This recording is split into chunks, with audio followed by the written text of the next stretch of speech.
few years ago, Bakuchiol was introduced to the world as a natural alternative to retinol. This concept was based on a clinical study published in the British Journal of Dermatology, which compared Bakuchiol to retinol. And based on this study, Bakuchiol got such rave reviews from dermatologists and influencers. Let's take a listen. Helps prevent the fine lines and wrinkles, and with pigmentation, elasticity and firmness. You know what retinols do, they're time proven, tested, people are used to them.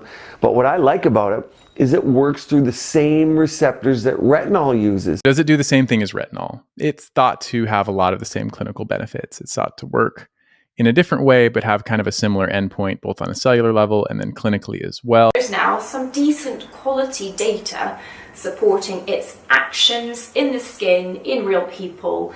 The paper of note that has struck me is the one published in the British Journal of Dermatology, which is a respected journal. And now that's understandable, right? The British Journal of Dermatology.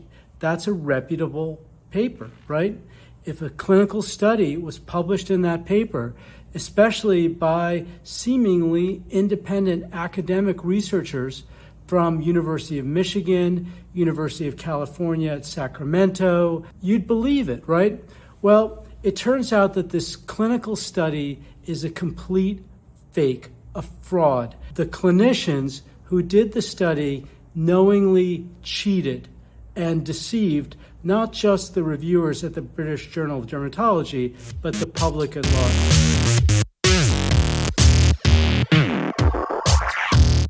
So how did these guys cheat, right? Isn't that tough? Isn't it hard to cheat?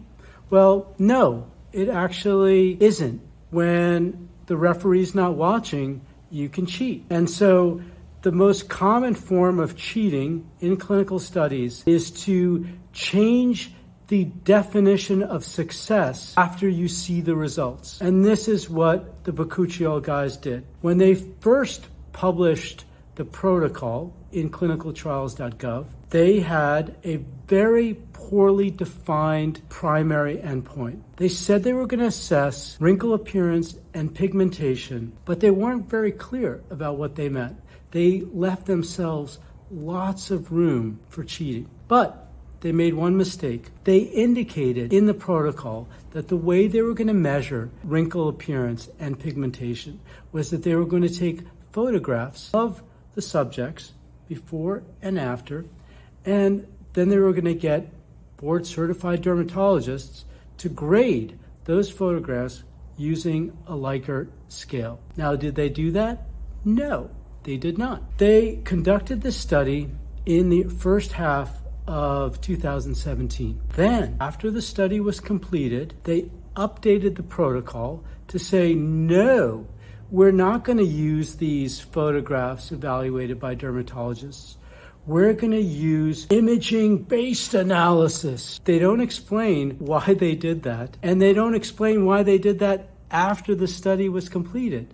So who made that decision? On what basis? This is the equivalent of having a 100-meter race. You tell all the participants, you're going to race 100 meters. And then after the race is over, and the guy you want to win the race didn't win the race, you find that at 23 meters, this person was ahead. So you say, look, we're going to pick the winner of the race based on who was ahead at 23 meters.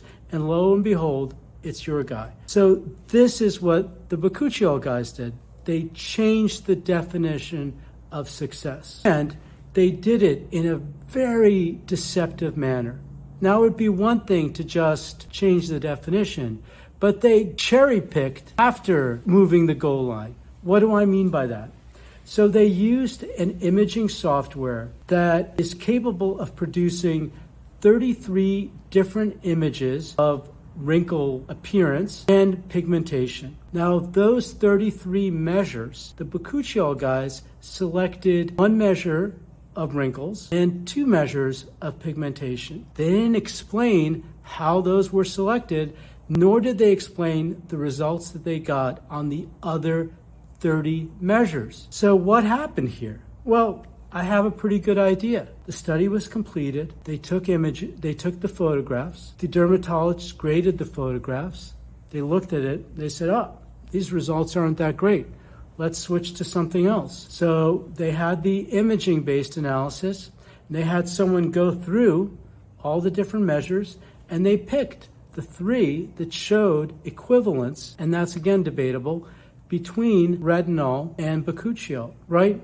How can this be viewed as anything other than cheating? And then to call your study a prospective, meaning you set the measure in advance, blinded clinical trial is completely fraudulent because you don't explain how the endpoint was set prospectively, nor do you explain how the blinding was done or if there was any blinding done. So this study, unfortunately, is typical of what we see in the cosmetics industry. It's very typical for companies to measure 20 endpoints and then after the fact pick 2 or 3 and say, yep, those are the ones we meant when we started the study. That's going to be success. Now, take a look at the so-called clinicals of any company that's produced a clinical study, and you will see 2 things. First, they didn't select a primary endpoint in advance. They didn't pick one thing that they were going to measure, and that was going to be success. No one does that. They all cheat in the same way. And the other thing they do, even if they did set a prospective endpoint, they alter how that endpoint is going to be measured in a way that's favorable to them. And what these guys do as well is they cheat with their statistics. In fact, in this study, they didn't actually produce the statistics for their primary endpoint. And this is unprecedented. I've never seen a clinical trial where the statistical evaluation of the primary endpoint is unreported. So when I looked at it, I couldn't believe it. I wrote to the authors and I asked them to explain what looked like blatant cheating. They didn't respond. Then I wrote again and I telephoned. No response. So I thought, all right, I'll write to the British Journal of Dermatology and I'll see what they say. Well, they dragged on an investigation, a full investigation, they said, for 4 months. What they told me was they didn't find any evidence of plagiarism or fraud, right? And they said that those were the only 2 reasons for which they would retract the study. But I can't interpret the actions of the Bakuchiol guys any differently than as fraud.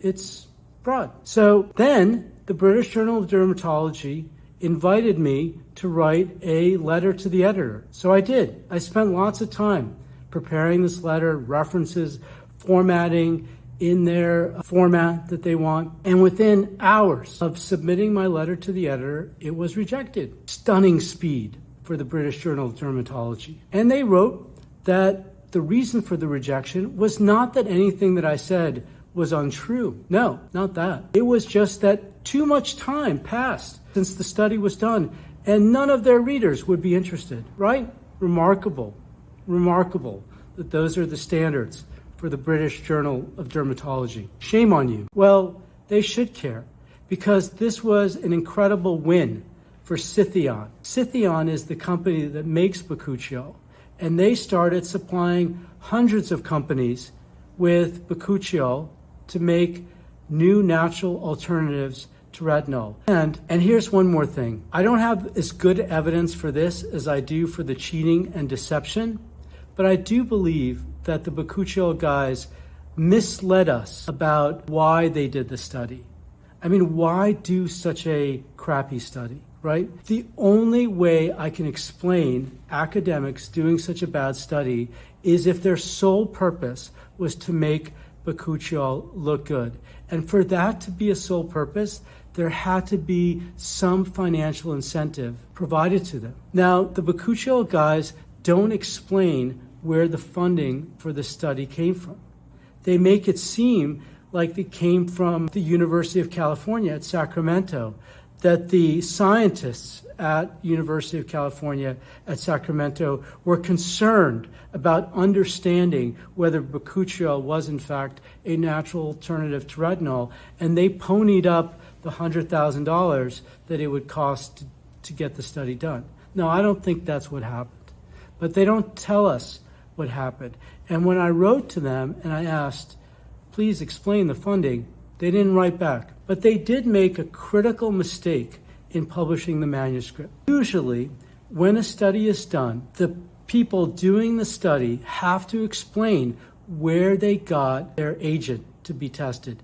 Did they buy it from the company that probably sponsored the study? Or was it gifted? They don't report that, which leaves the door open that this company supported them and wanted to hide all evidence of that support. Now, it's unfair that the British Journal of Dermatology rejected my letter to the editor, and so I've included the email of the editor on this video in the description, and I would like you to write to the editor and simply say, politely, we hear that you rejected the letter to the editor regarding the Bakuchiol study, and we would like that letter to appear